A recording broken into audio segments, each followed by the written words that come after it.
We hold these truths to be self-evident, that all men are created equal, but today doesn't feel that way.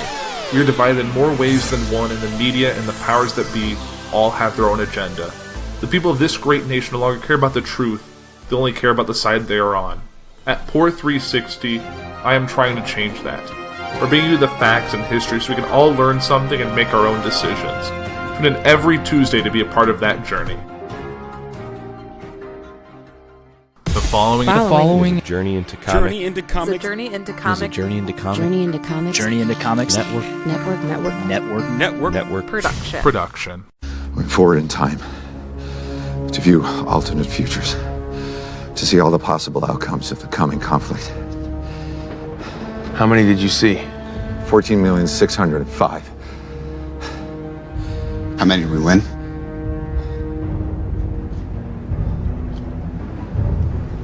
One. Ladies and gentlemen, you are listening to Journey into Comics, the podcast that's dedicated to everything nerd. With your host, the podfather himself, Nate Phillips, and introducing his new co-host, Tyler McLaughlin. You should have gone for the head. What's up, ladies and gentlemen? This is Tyler, here for another episode of Journey into Comics. This is 265. We're quickly approaching the 300 mark, almost 300 episodes of this show. Getting up there quite a ways. For anybody listening, this is going to be a little bit shorter of an episode this week. Nate is extremely under the weather here at Journey into Comics Bunker number 2. At my household, we are all very, very sick. I'm dealing with a pretty nasty sinus infection. The weather's getting cold here in Indiana. It's the time of misery and despair for anyone who lives in the Midwest that likes the summertime. And, like most people, right as the weather turns cold, I get exactly that, a cold.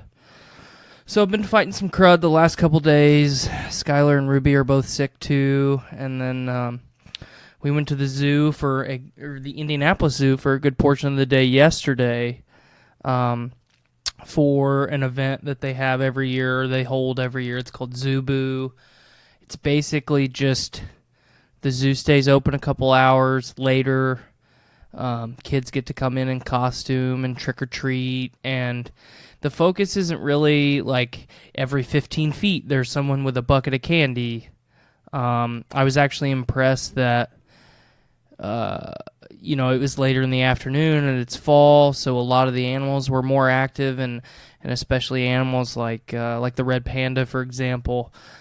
It wasn't 85 or 90 degrees during the daytime when we would normally go to the zoo over the summer, and an animal like that just lounges and sleeps most of the day. So Ruby and Skylar got to see a lot of the animals be active, and people were friendly, and it was a good time. We stopped at a town on the way home called Zionsville and had some dinner at a local pizzeria there. Everything was fresh and pretty good. So we've had a busy weekend. Number one goal for today was a little R&R, rest and relaxation. So, but I do have a little bit of comic news, some things to kind of pick your brains as fans about this week. I'm just going to go ahead and dive right into it. The Joker movie, Joaquin Phoenix is killing it at the box office. Ignore my cell phone there, I'm sorry. The Joker is killing it, and, for anyone that's listened to the show up until this point, or really at all, since the Joker movie has been announced, Joaquin Phoenix is an actor that Nate and I both really enjoy, and we have a lot of faith in as an actor. We were pretty, I'm not going to say wary, but we were not super enthusiastic about this take on the character.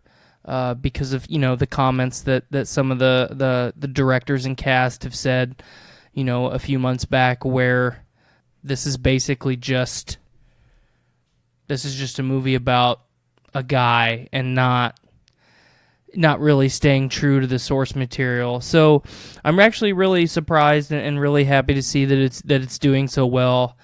I mean, I've had at least 2 or 3 friends or acquaintances of mine reach out to me every day, pretty much since it dropped in theaters, and said and they're saying you have to go see this movie.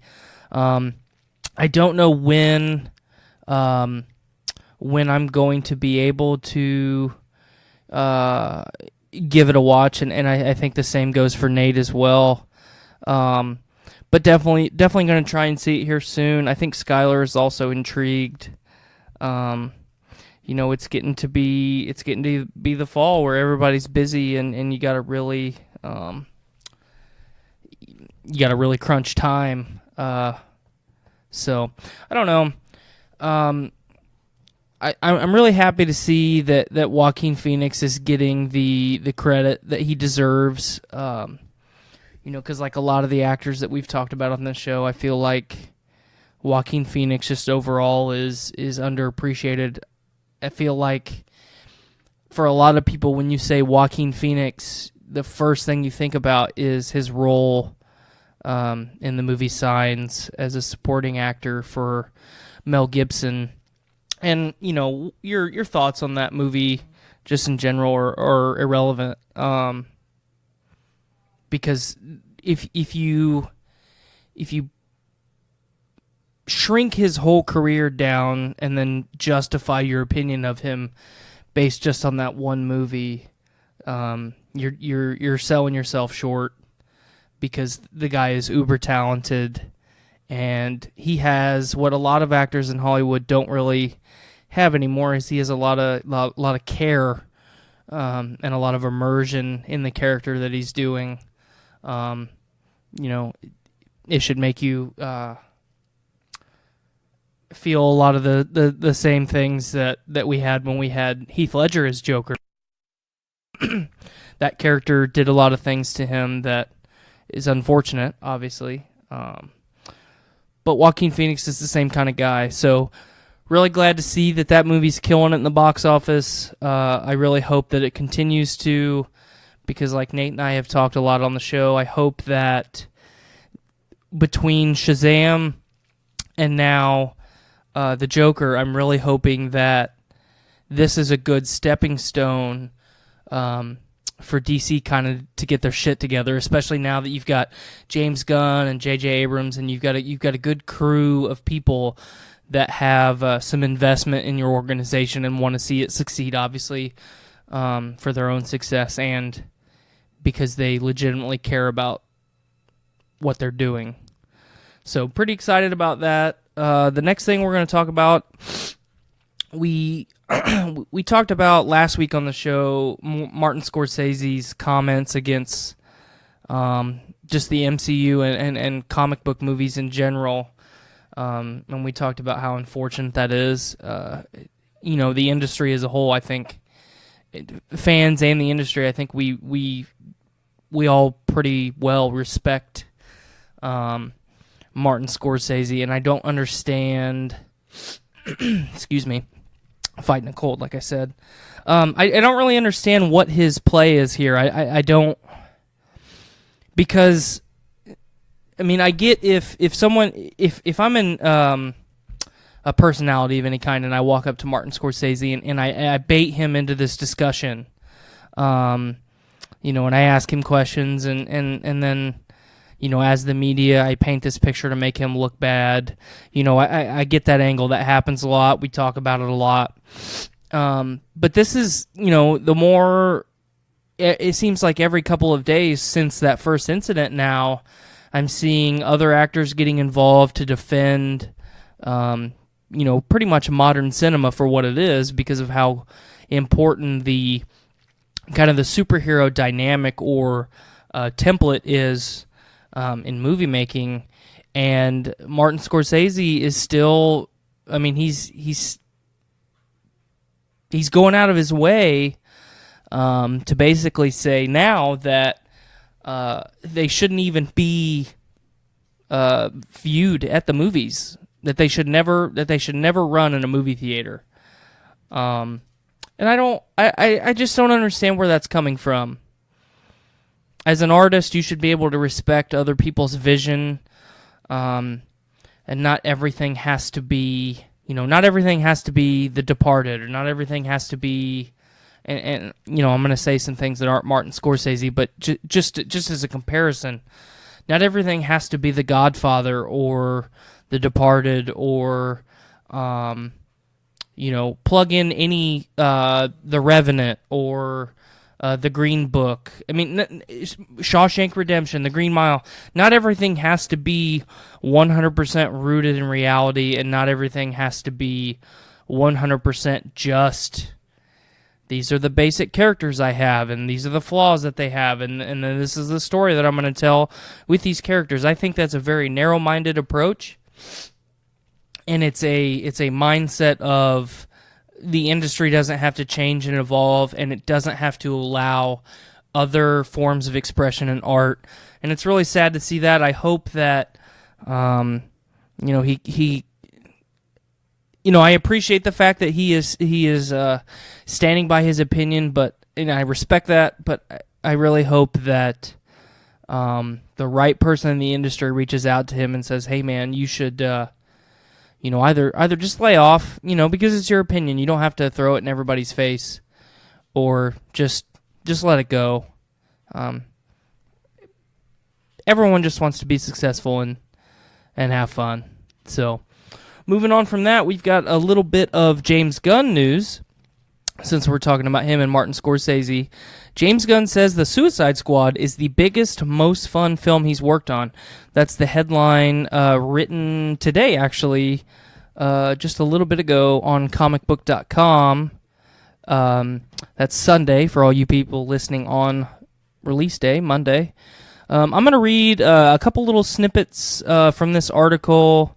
The reason I wanted to talk about this is because we as fans of, James Gunn as a director and the franchise that is Guardians of the Galaxy, we all know how passionate Gunn and the rest of the cast are for that franchise. So it'll be really interesting to see, number one, how this movie does, kind of how the story plays out, his involvement in the DC cinematic universe, on and on and on. But I'm going to read a couple snippets from this, and then, here we go. Over the past 5 years, James Gunn has been attached to 3 blockbuster films for Hollywood's 2 leading studios. In his time making comic book-based properties, Gunn says no film has ever been bigger or more fun to make, for that matter, than Suicide Squad, a movie the filmmaker is now in production on. In a Q&A Sunday afternoon on Instagram, Gunn revealed Squad is the most fun he's had on a movie, while his most challenging to make was Guardians of the Galaxy Volume 2. Gunn says, they're all challenging. Super was physically brutal. So much movie and so little shoot it. Guardians 1 was scary because I didn't know if people would get the vibe. Guardians 2 was the hardest because of my mental state. And he says Suicide Squad is the most complex and biggest, but also the most fun so far. So I guess overall, Volume 2. Let me scroll down a little bit here. He said, this is Gunn. As I've said so many times, at the end of the day, Marvel and DC fans have a lot more in common than they do not. I am now and have been for almost all my life both, Gunn tweeted. Maybe you like one more than the other, that's cool, but that doesn't mean you can't enjoy them all or that you have to tear the other down. I know I and my partners at both Marvel and DC believe what's good for one studio is generally good for all, spurring each other on daily with heartfelt, spectacular, and innovative entertainment that keeps audiences around the world loving more movies based on or inspired by sequential art. Let's go, teams. I mean, what more can you ask for from a director, and especially a director in as precarious as the situation as James Gunn has been in the last couple years? the guy is playing for both teams, and obviously he has, he has a financial stake in all of that. He wants all of these properties that he's involved in to succeed. But he just, he's out there standing on the sidewalk saying everybody just love everybody. He just wants these movies to succeed. He wants the actors that helps him create these stories and to tell these messages and everything that James Gunn does with his stories. He just wants to make movies, and he wants us as fans to enjoy them. And what more can you ask for from a director? I for one, I think the Suicide Squad, I'm one of the few people I think that enjoyed the first one, even without the extended edition material. Some of the cast isn't there. I saw yesterday or early this morning, I can't remember, I saw a lot of the leaked set photos. Some of the costumes look a little bit comic-y. No pun intended there. Maybe a little bit too cartoony. That's up for debate. Obviously, we'll see when the movie debuts. But I think it's going to be a good one. I think a lot of what we loved from Guardians of the Galaxy will be in the Suicide Squad, and I think all the positive things, and there were positive things, folks. You just have to look for them a little bit. I feel like all the positives from the Suicide Squad will carry over, especially with actors like Jay Courtney coming back as Captain Boomerang. He's really passionate about that character, and he's a guy that doesn't get a lot of notoriety in the industry. I think the Suicide Squad's going to be cool. Definitely look forward to that one. Really happy to see Gunn enjoying what he's doing. Move on to a little bit of Star Wars news here. Chris Hemsworth, this is also from comicbook.com. The headline is, Chris Hemsworth would love to join the Star Wars franchise. I'm not going to read this whole article because it's basically just Chris saying that he would like to be a part of Star Wars. Chris Hemsworth, obviously one of the biggest names in Hollywood, even removed from Marvel and Disney there. I think that, like we have said pretty much with every actor over the last, year to 18 months, every actor that wants to be involved in Star Wars, as long as they want to be a part of it, I feel like that they should. Star Wars is a big enough universe, no pun intended there, that there's literally a role for everyone. And what I mean by that is there are so many established characters in the canon material and the Legends or expanded material, however you want to call it, here in 2019 with Disney. I feel like there's enough talent in Hollywood that if you need to write some new characters and there's not necessarily one that you want to utilize in a story, there's enough talent to create a good template for a villain or a hero or a supporting character. Literally anything that you can think of in Star Wars will work. So it's kind of up in the air what Chris Hemsworth's future with Disney is, as far as Thor and Guardians of the Galaxy and the Avengers. So there will come a time when he'll have to put that behind. That might just be a really opportune stepping stone to roll right into Star Wars and do something really cool. So that was one that I didn't really expect, just because there's enough. Star Wars is weird because there's so much star power in the industry, from, or at least in the franchise, from all the way back from A New Hope up until where we're at right now. There's been so many actors that have been a part of the story, even in the smallest roles. I mean, you think back to The Force Awakens, Daniel Craig was, the stormtrooper that let Rey go on Starkiller Base. So Okay, thank you. Ruby's stopping in for a quick picture. Here, you want me to take your picture? All right, take it real quick because I'm doing a show. All right, thank you. I'll be in there in a minute. So, yeah, I just think... I feel like, especially with Nate and I talking about the last couple weeks, that as far as Star Wars goes, it's just controversy, negative. And I don't want, as a Star Wars fan at heart, that's not what I want. I don't want, and especially myself, I'm a pretty critical person. I don't want someone to say Star Wars and the first thing that comes to my mind is, man, episode 8 was so bad, episode 9 was so bad, the actors were awful. Like, that's not what I want to associate Star Wars with, because you shouldn't have to. And I feel like that of all the franchises in the industry, Star Wars should be the home run no matter what. Now, granted, I do understand that Star Wars fans are the most fickle of fan bases just in general. But I survived Season 8 of Game of Thrones. I shouldn't have to struggle to get good Star Wars material. Whether that's on out of a book or, an audiobook or a movie or a video game, it shouldn't matter. Star Wars should be the easiest thing in the industry to write, direct, produce, and deliver. Because there's actors everywhere that want to be a part of it.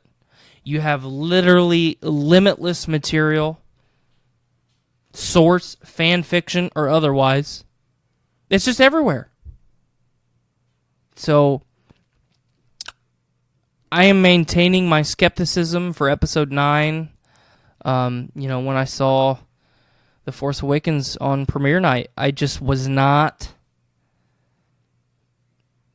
Man, it's hard to explain. It just didn't do it for me. And, I felt a lot of the same ways about Hayden Christensen as Anakin Skywalker. Overall, through his total performance, I liked Hayden Christensen.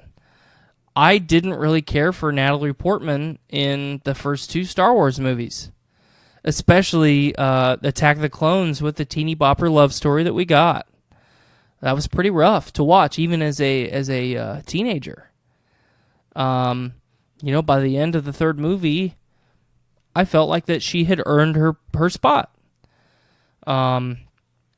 So what I'm trying to get to here, as long-winded as I am with Star Wars, I feel like as unhappy as I am, and some fans are with Daisy Ridley, I feel like with Episode 9 being that last movie, along the same kind of vein as Hayden Christensen and Natalie Portman, I feel like right now is the make it or break it point.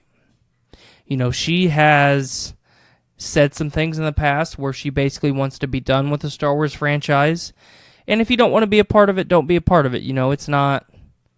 you don't have to be a part of Star Wars. So, but I feel like with this being the culmination of the story, but now Palpatine's involved. We got that incredible teaser with her and the double-sided lightsaber.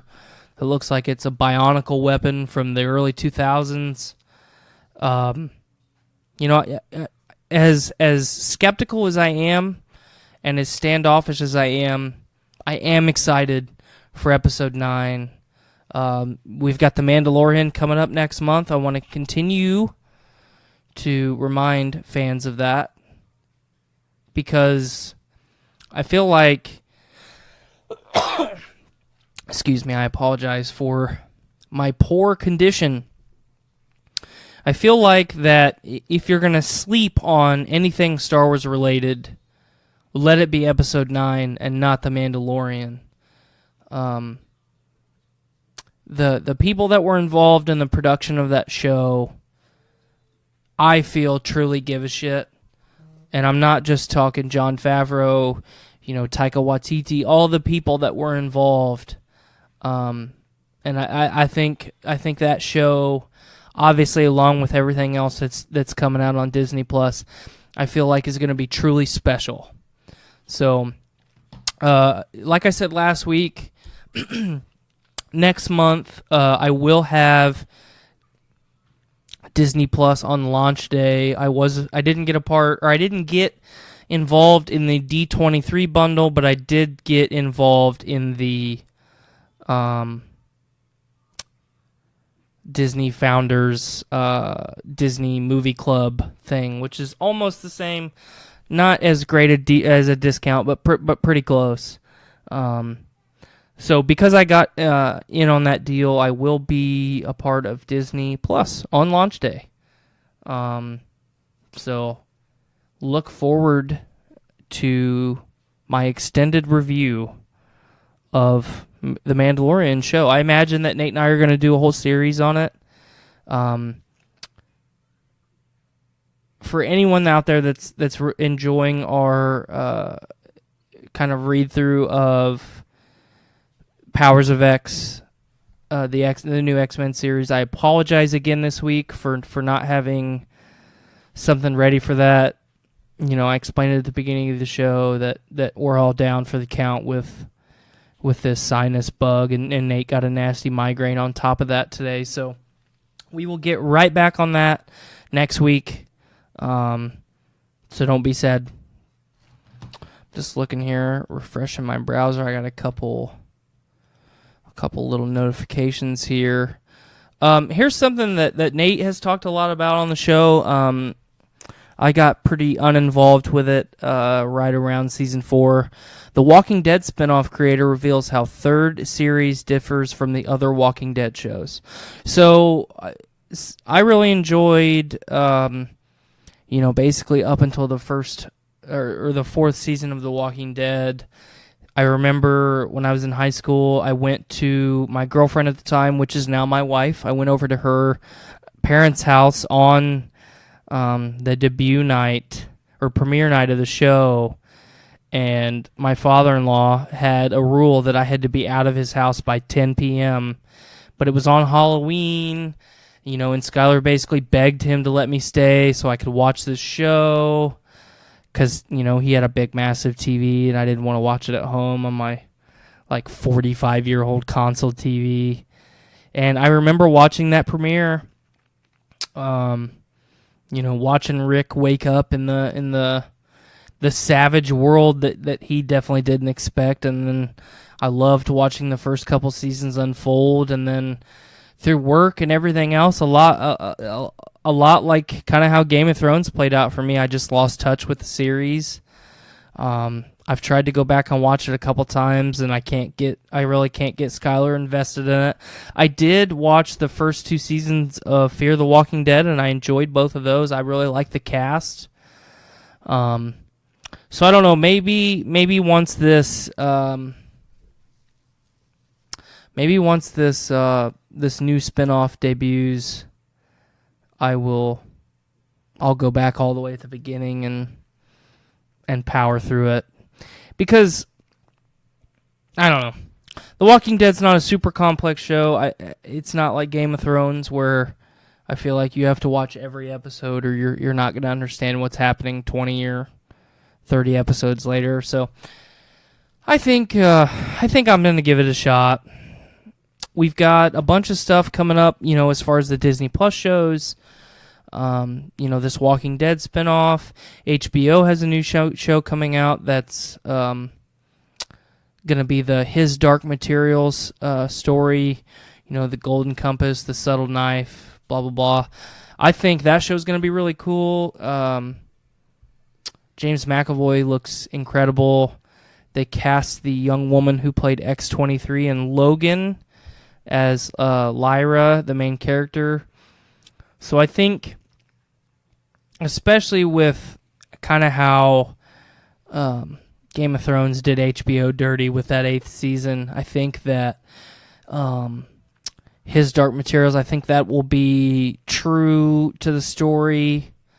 Those books obviously aren't as long as The Song of Ice and Fire, and there's only 3 of them. I think this will be really cool. The cast looks great. A lot of the cast of Game of Thrones carries over to this new show. The CGI looks incredible. So I might convince Nate into watching that one too. I'm not sure if Nate has read any of the books, but I profoundly remember reading those books when I was in middle school.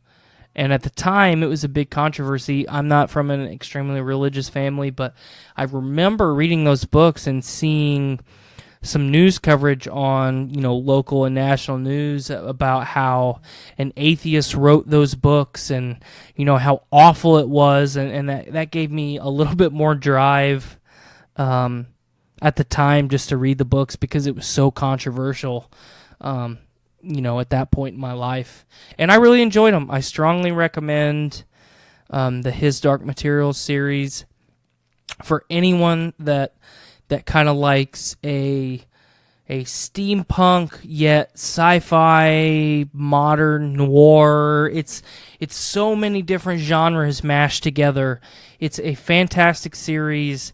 Obviously, it's geared a little bit more towards teens, but it's one of the better series. I went back 2 years ago and reread the whole series and really enjoyed it as an adult. So, strongly recommend that for anyone.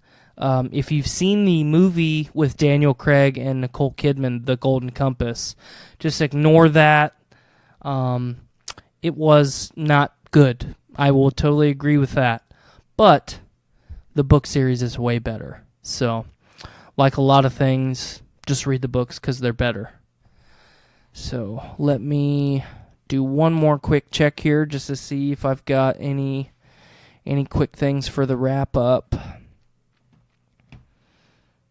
To kind of finish this, or to add a little bit more to the Walking Dead spinoff series that I brought up a minute ago, this headline from Comic Book Tom says, "The Walking Dead universe won't lean on crossovers like DC or Marvel's universe." So, I mean, what do you really expect?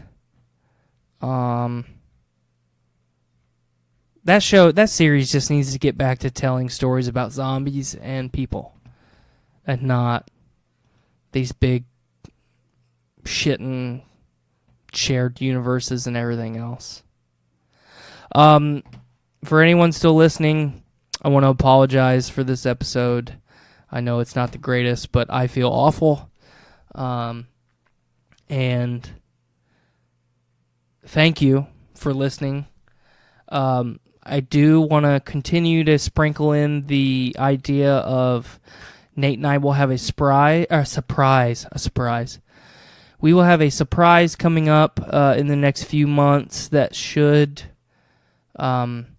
everyone should be made aware, I would imagine, around Christmas time. It's something big happening for Nate and I, at least, the first of the year. So,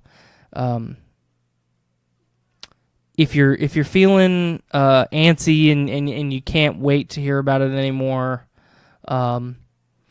just message the Journey into Comics Facebook and send us some guesses of what you think it is. And